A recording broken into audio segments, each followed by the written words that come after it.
Yeah. So we have a little was quick last week. boost of insight from our community, and this is actually going to be a follow-up from our presentation last week by our subject matter expert, Jackie.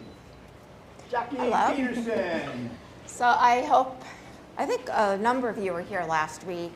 Hopefully you enjoyed it. I have nothing prepared today. I was just asked to sort of do a follow-up. Last week we talked about what makes an effective website. We were focused just on home pages because that we could have even gone on for many more hours.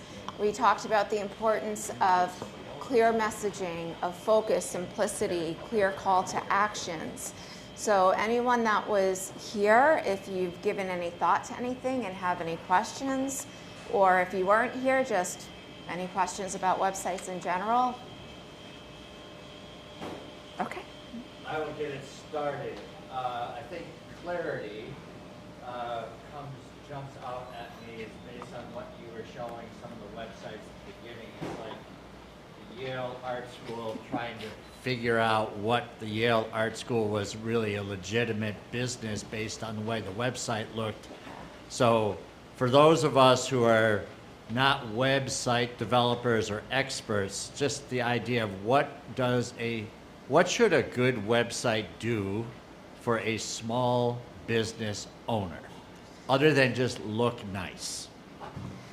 But that's a really good point, because with all of these website editors that are available out there, and those are fine, but people can make a really good looking website that represents what their product is, but it doesn't have the functionality. So it is just lost sitting in the void of Google and no one's seeing it.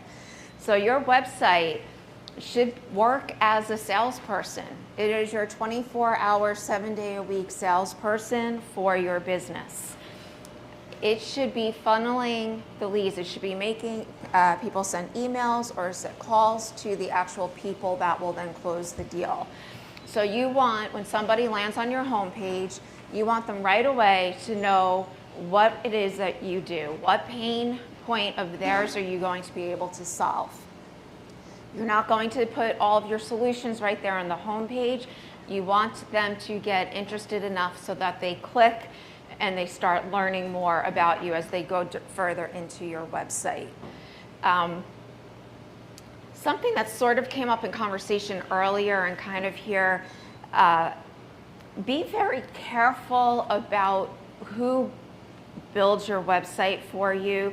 Last week we did talk about the importance of owning your URL, of owning your own hosting account, things such as that. But there are a lot of companies that say they can deliver a fast website. They're throwing it into AI. I like AI when it's used appropriately. But a lot of these sites, once everything's thrown in there and they deliver you this beautiful site that looks exactly the same as everybody else's, and they're delivering it in 5 minutes, it's really not capturing your personality. But more importantly, a lot of those, there is no functionality for you to actually change things. You have to be able to go back to them, and even their abilities to change things are going to be very limited, because what they're starting with is a process that's so limited. The scary part to me is that companies like that tend to pop up and then disappear. When they disappear, so does your website. So just last week, I was speaking with someone who is incredibly intelligent, business savvy, gives out tremendous amounts of advice. And this person sent me, here, this was done for me, this is what they're offering, I think I'm going to go ahead with it. And my first question was, what access do you actually have? What control do you have over this? And what happens if next month this guy decides to close his business? And all of the answers were, okay, I'd be screwed.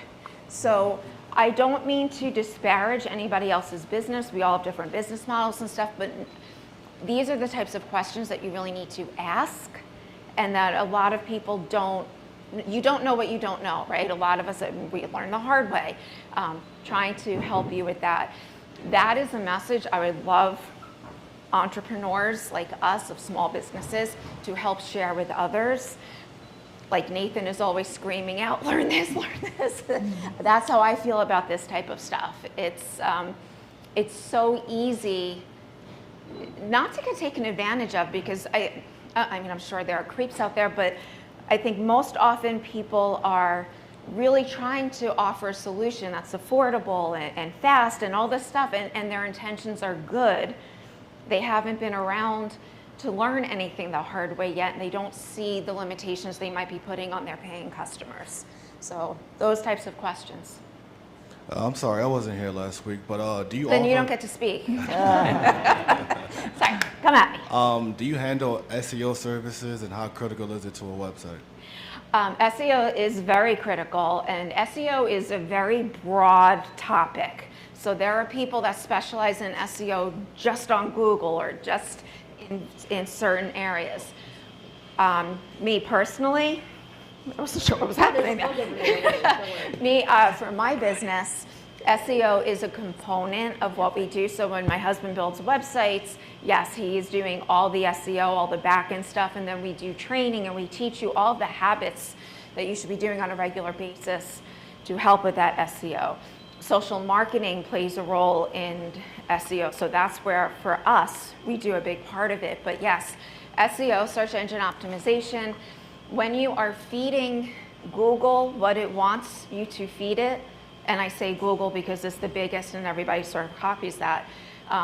When you feed Google what it wants, you are going to rank higher. And there's a lot of little tips or tricks. So for an example, reviews. A lot of people are I need thousands of reviews. They all have to be 5 stars. That's great. But in reality, Google doesn't show every review to every person that looks at it. It uses an algorithm. Has this reviewer left reviews before? How many? Across what different type of industries? Are they always positive? Are they negative? All that stuff goes into what Google decides to show. Google is more concerned about how your business engages with others. So if business A and business B are like identical in everything, their websites are the same, their social marketing is the same, but on Google, business A has 20 3-star reviews and business B has 100 5-star reviews. You would expect that business B would be shown before business A. But if business B is not responding to any of those reviews and business A with the fewer reviews and the lower stars are responding to the reviews, they're going to get shown higher. So it's all those little things that are important. SEO is just such a broad, huge topic. You got to feed the Google, huh? Yeah, absolutely. Wrap up with you. I wasn't here last week, but apparently my website was. It was, yes. So I'd like to get that feedback whenever you have a minute, okay? Sure. Thank you. Absolutely. Yes. By the way, I will give Chuck some feedback on his. I'm still looking at that dimpled golf ball. I can see it from your website The last moon week. golf ball? Yeah. It does. Aw. It does. I liked that homepage. So I think something too is I feel like a lot of people that don't understand what SEO is, they might not understand, they hear the term a lot, but ultimately what it breaks down to is organic visibility for your brand. When I built my first startup, I went 100% SEO strategy with trying to build organic discovery. It's free, right? If you set up the structure correctly, that is all free discoverability through Google Maps, through through search engines.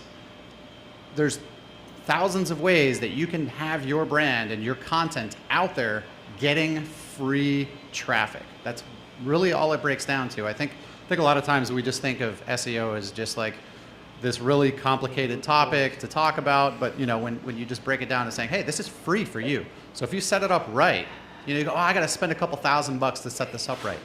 Well, I set up my other business and I was getting 3,000-4,000 organic clicks a day because I spent a month in setting it up correctly, and then the next 4 years was all free traffic. I right? think So- one of the biggest complications with SEO is, like anything in the digital world, is how fast it changes. And that was something that came up last week. Somebody had mentioned how, you know, I think he'd said something about like how long tail keywords or something like that used to be something that was very important. Then they went away, now they're back. So the research is important, and keeping on top of it is definitely important. But what you said, that just reinforces what I said about how we do our business, where once we build that website for you, we're talking to you about all that stuff that Zane just mentioned. Is those not only, I mean, we will get it set up properly for you, but then moving forward, all the little things that you could use. Here's an example, and this is not me trying to promote my business, this is to help you understand how this works. We worked with a local pet grooming place, and said, you know, there's all these other groomers around, and Petco's right basically across the street. I can't compete with them. Well, Google actually favors the small local businesses. So if you're feeding Google, you can compete. And so we built the website, we taught him what to do. He only stayed with us actually managing things, I think for maybe 2 or 3 months. And then he's like, all right, I got it, I know what I'm doing. And I think it took about 9 or 10 months, which it will take, but then he consistently would flip-flop organically for that first spot with Petco. All right, we're going to wrap up with Nathan and Shauna. We're getting close to time here, so come with your comment. Just going to call out a use of AI. AI can just review your website. I found out last week that my tax preparation page had small business text on it. And it was directed towards retirees, not small businesses. So that's something that might have cost me a few grand in leads this year. So if you go and look at my website right now and look at the tax prep page, you'll see small business accounting and bookkeeping, and it's wrong, and that really confuses the hell out of the search engine. So use AI to Page figure out titles, things. really, really important. Make sure you check your page titles. Shauna, take us home. One key phrase that I have learned to use with AI is pressure test. So you can put your URL in there or whatever PowerPoint you're working on and say, can you pressure test this? And it'll just poke holes in it. I sent you, Jackie, a meme that I thought was hilarious because Okay. I have never mastered all of these terms that you know so well. But it said, the caption says, you spend years getting comfortable with the usual marketing lineup, and just when everything starts to feel somewhat under control, someone introduces AI SEO. And the meme is Noah's Ark. And it shows Noah with all the usual animals, the elephant, the giraffe, and they represent positioning, social media, SEO, whatever. And then Noah's saying, what the heck is this? And it says AI SEO on it, and it is a dog's body with a giraffe's neck and an elephant's, trunk with a donkey's head. So there you have it. Another term to learn. Yes. Thank you, Jackie. Thank you for your extra shot this morning. And I think Jackie let's give Peterson. Jackie a hand, definitely.